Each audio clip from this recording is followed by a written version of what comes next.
যে হাতে উঠেছিল হাত করা, আজ সেই হাতেই বড় দায়িত্ব। বিএনপি থেকে ঢাকা ১৬ আসনের মনোনয়ন পেয়েছেন সাবেক তারকা গোলরক্ষক ও সাফজয়ী অধিনায়ক আমিনুল হক। খেলোয়াড়ি জীবন ছেড়ে রাজনীতিতে যুক্ত হতেই একের পর এক অন্যায়ের শিকার হয়েছিলেন। ফ্যাসিবাদের উত্থানেও ভেঙে পড়েননি এক চুল। সেই সিস্টেমের বিরুদ্ধে সরব ছিলেন প্রকাশ্যে।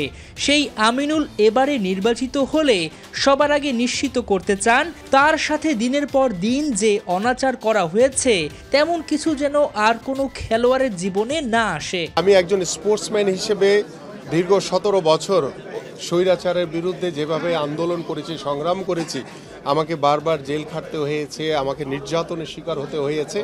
আমি কখনো চাই না যে কোনো ভবিষ্যতে কোনো স্পোর্টসম্যানকে কোনো রাজনৈতিক কারণে এই ধরনের কোনো নির্যাতনের শিকার হতে হয়। আমি এটা কখনোই চাই না।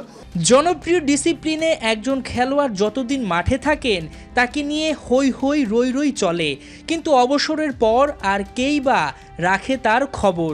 ক্রিকেট ফুটবলের বাইরে অজনপ্রিয় ডিসিপ্লিনের ক্ষেত্রে অবস্থা হয় আরও করুণ। তাই তো এমন সিস্টেম বদলে ফেলতে চান বিএনপির ক্রীড়া বিষয়ক সম্পাদক ও সাবেক তারকাই ফুটবলার। আমরা আমাদের প্রত্যেকটি খেলোয়াড় যারা বাংলাদেশের হয়ে খেলবেন বা ভবিষ্যতে যারা বাংলাদেশের হয়ে খেলতে চান, আমরা শতভাগ পেশাদারিত্বের মাধ্যমে আমরা তাদের লাইফটাকে সিকিউর করতে চাই সবার আগে।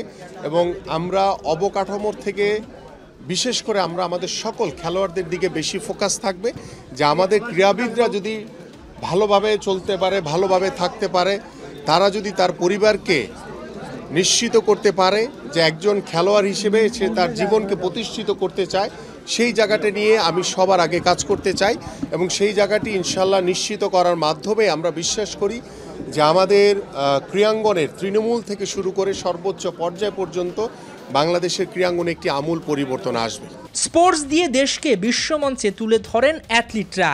সেই খেলোয়াড়দের জীবনে থাকবে না বঞ্চনা, ক্রীড়াক্ষেত্র হবে রাজনীতি মুক্ত, দেশে তৈরি হবে স্পোর্টস ইউনিভার্সিটি, খেলাধুলার পাইপলাইন হবে মজবুত। বাংলাদেশ জাতীয়তাবাদী ক্রীড়া দলের নবনির্বাচিত আহ্বায়ক কমিটির মতবিনিময় ও পরিচিত সভায় অন্তত মিলেছে সেই আশ্বাস। হাসান সজীব, ৭১।